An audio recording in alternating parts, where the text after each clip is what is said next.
why is it that in the black community, we support other businesses versus black-owned businesses? Like, we'd rather support other businesses versus black-owned businesses. Another question is, why do we even have to say support our businesses? Why is it that we have to say that? And is it because we don't trust one another? Is it like, you know, we feel we're gonna cheat one another? So why is it that we do that? Why, in your opinion, why is it? That's tough. Because there's like we always say, there's never one reason why we do what we do. There's always multiple factors and reason on why we all somehow do it. Of course. I would say, if we're just gonna be blatantly honest, Martin Luther King, civil rights. Martin Luther King. Yeah, Martin Luther King. If we're gonna be blatantly honest, this is black authentic truth. Right. Let's be brutally honest here, right? Okay. 1964 was the Civil Rights Act. Okay. 1958, the last historically black college and university was made. There was 107, hear me out, 107 historically black colleges and universities that were made. Southern University in New Orleans is the last historically black university that was made. It's the youngest university, made in 1958. If 1964 led to the Civil Rights Act, let me ask you, or let me pose to the people a question. What stopped the creation of historically black colleges and universities? Has to be Civil Rights Act.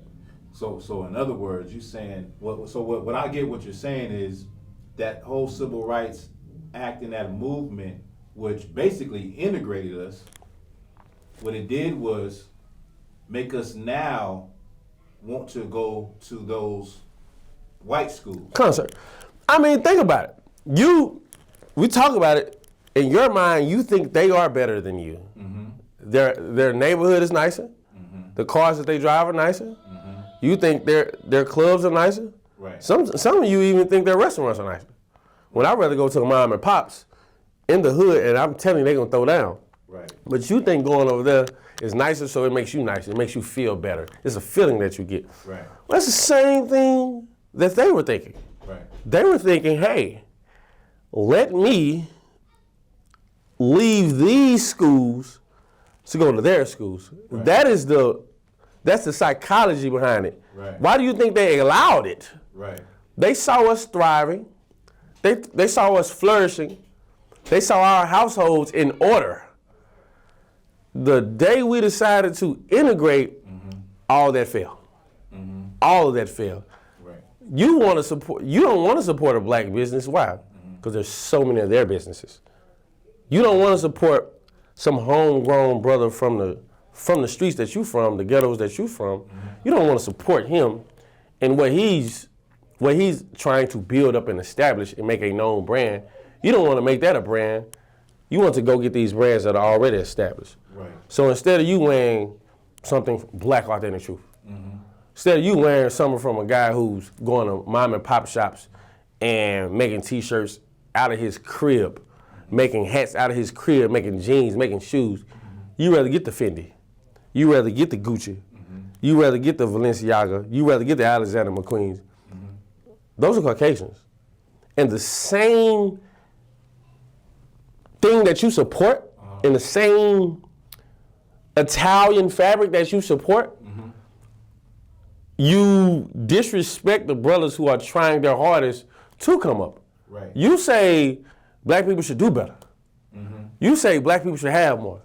You say black people should want more. The ones who want more, the ones who are trying to do better, you don't even support them. Oh, you bring out, that's an excellent point. That's a good point, because I was going to say, you know, we want the Fendi and we want the Gucci and we want all those things, and then when we have a brother or sister that has a business, right, we say, oh, they're charging us too much. They, you know, or they're in comparison to the other people's stuff. Come on. You're like, they're charging too much, but you'll spend all of this money right on this designer clothing, you know.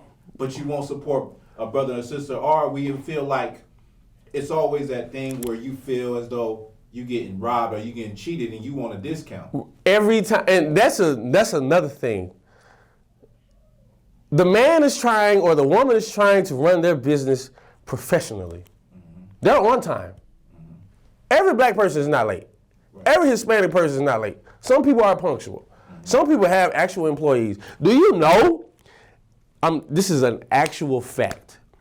I believe it's 98 to 99% of black-owned businesses have one employee. Wow. That's an actual fact. You can look that up. The owner. That's crazy. Really think about blacks owning a business, Hispanics owning a business. It's usually just that person. No help. Right. No one but. Or you might get some family. That's it. Some family help. His wife, her husband, the children, maybe a cousin or two who likes you, which is rare. They'll help you. But for the most part, it's only one employee. No one, and this person is just winging it. He's trying to do something. He's trying to better community.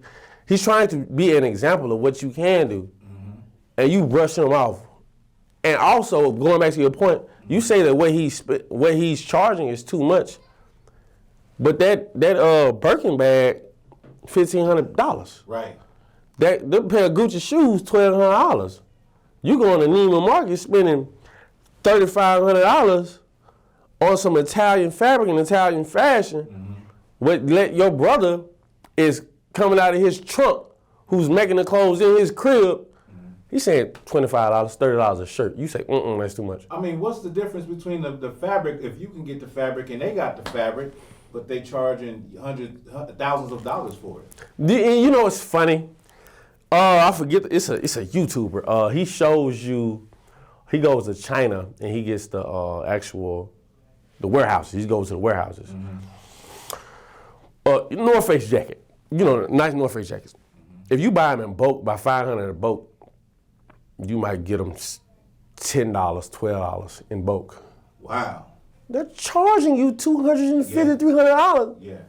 You're making them rich, and you still want to say they don't appreciate you and take you seriously when your brother, your neighbor, is selling these same things. And he might say, man, this is $40, $50, man. Nah, you too high. You too expensive. Yeah. You know why it's too high? 5-finger discount. That's what why do you always want a discount from us, but you're not going to run to Walmart and say, oh man, y'all charging too much. Yeah. No, you're not. It's a sister who owns a grocery store in South Central, I believe, or in Compton, or Inglewood, one of the three. She owns it, flat out owns it. People complaining about the price of her goods. They're not complaining about the price of your Food for Less, right? Walmart.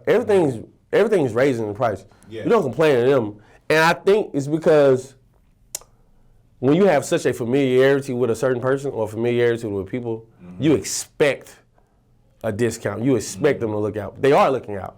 They're showing you how to do something. Right. They're showing you how to get off your behind and start a brand, start a clothing line. And here's what you do. You talk bad about them. You say they're too expensive. And here's what you do. You destroy their dream. You're destroying their dream. No one else, just you. Yeah. Because you don't want to support what they're doing. They're trying to get out the same struggle you're in instead of you helping them out. And let me just say, me personally, I've never owned anything like Gucci or Louis Vuitton. I've never owned nothing like that. I never could afford it anyway. Right. Even if I could afford it, I would be doing myself a disservice of buying it. Right, come on. Now, when you look at now I just want to go back a little bit. How we're asking one another to support black businesses. Right. But you brought out the civil rights movement. Right. Now we wanted to be a part of what they had going on, and therefore we stopped what? We stopped patronizing our stores. We lost the ability to build our own historically black colleges. We lost all of that. Right. But isn't it ironic now that we have to say that now, support black businesses, right? When we had it before. We already had it, and we lost it because we wanted to be a part of what they had going on. Double-edged sword, I would say. Think about, let's go back to HBCUs. What you're telling, and here's what you're saying, all of our black scientists, there are black scientists you guys do not know, like Daniel Hale Williams was the first person to do an open heart surgery. It's a brother, light-skinned brother. Right. But a brother nonetheless. Right. The sisters, they made a movie about them sisters. They put them people on the moon. These are real people who worked at NASA. These are black women. And as intelligent and as smart and as wise as we are, instead of you doing that for your own, you do it for them. But here's the other opposite of it, the double edge of it. When we did have our own, what did they do? They blew them up. Everybody can speak about Tulsa, Oklahoma. Everybody knows it. Everybody knows the Great Massacre. It was like, man, Rosewood, Slocum, Texas. Come on. I mean, the list goes on and on. These are multiple cities, multiple black businesses, black banks, black pharmacists, black doctors, black scientists, black colleges, black schools, multiple. And when they're thriving, they burn it down, they tear it down. So again, going back to the double-edged sword, one, you don't even want to because you are oppressed. Two, when we had it, they blew it up. It's it's multiple factors on why we even have to say support black businesses. And I think the people who yell out support black businesses the most don't even support the black businesses. Right. You're not even, you're a hypocrite. You support black businesses, do you?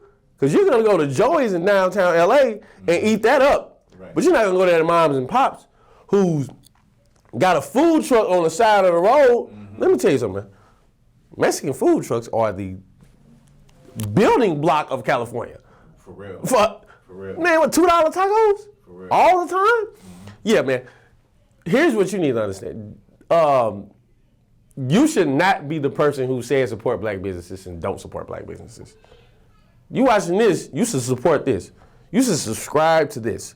You should see what we're doing and say, man, them brothers are trying to do something good for the community. Constructive. We're not tearing anybody down. This is a real conversation that we having. Real conversation. Like, this is my man's. We having a real conversation. We want you to have those real conversations. Damn, why are black people like this? Why are Hispanic people like this? Why are Native Americans on the reservations? Why don't they support each other? Why do we go through these things? Why would I rather think about even going to why would I go to USC? Even if you're from California, there's no HBCUs in California, not that I know of. I could be wrong. Why would I even think about going to Cal Berkeley, UCLA, USC? I can go down to Texas Southern, Prairie View, Grambling, Southern, down to Baton Rouge, Florida A&M, even Howard.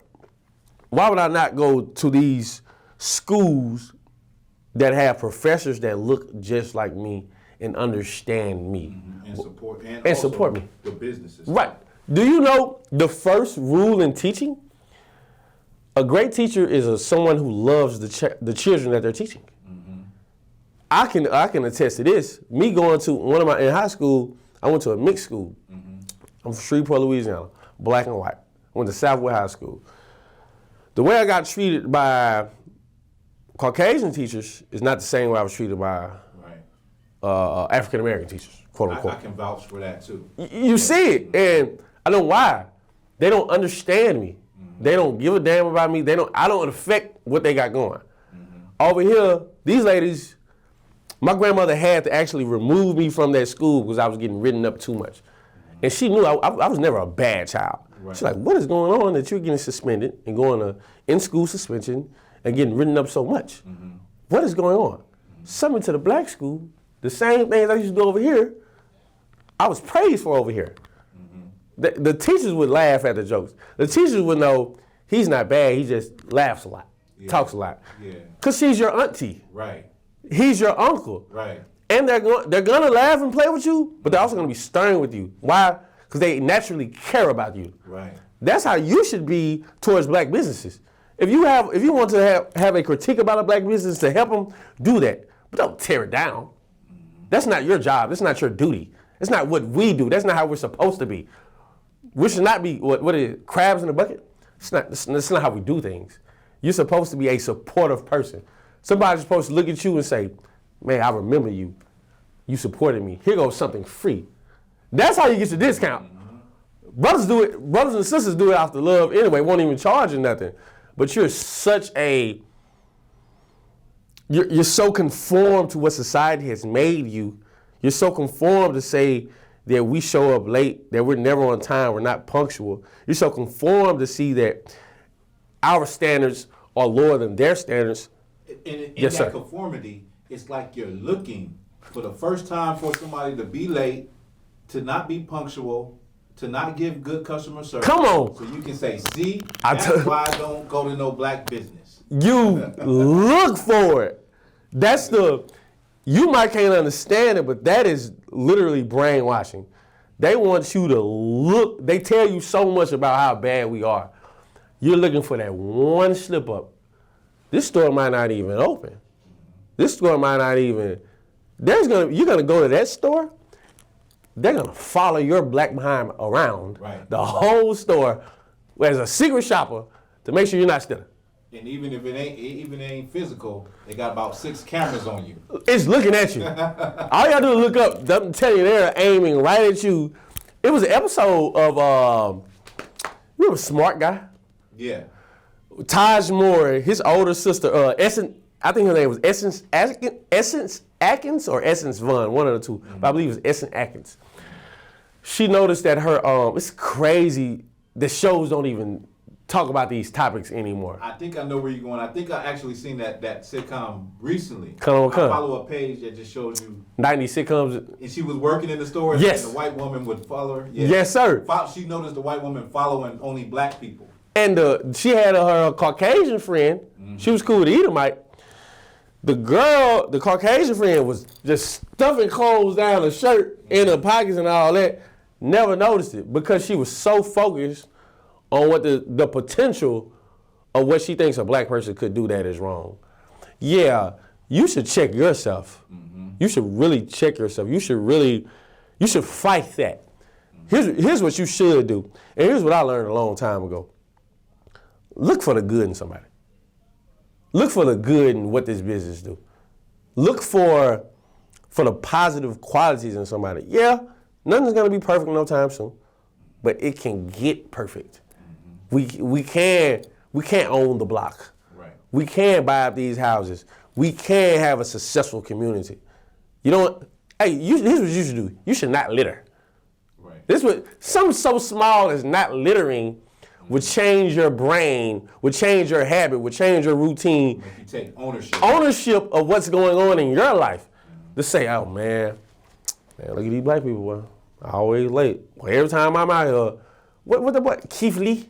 Yeah. Every time I went to Atlanta, fully black city. Mm-hmm. That was his worst review ever, besides Oakland. Mm-hmm. Fully black city. Mm-hmm. He's not saying those things, about these places. Why? Because even in his mind, I can't wait for the first thing to go wrong. God knows something has to go wrong. Something has to go wrong. And if I may, getting off topic a little bit, that's how you view relationships. Mm-hmm. I'm looking, red flag. Right. That's the first thing on your mind. You already have that exit plan. Ready. Exit plan ready to go. Why don't you be like, man, all right. That's the same with the support. That's the same. You already have the exit plan. You're already waiting for something to show you why you shouldn't support a black business. And you skip, that has more precedence over why you should mess with it. Mm-hmm. You looking at, they didn't open up on time one time. That one time is gonna diminish your whole customer support of these people. Mm-hmm. You're gonna be like, girl, I've been out here for 30 minutes an hour. You don't know what happened, why they late. Right. Girl, I've been out here 30 minutes an hour.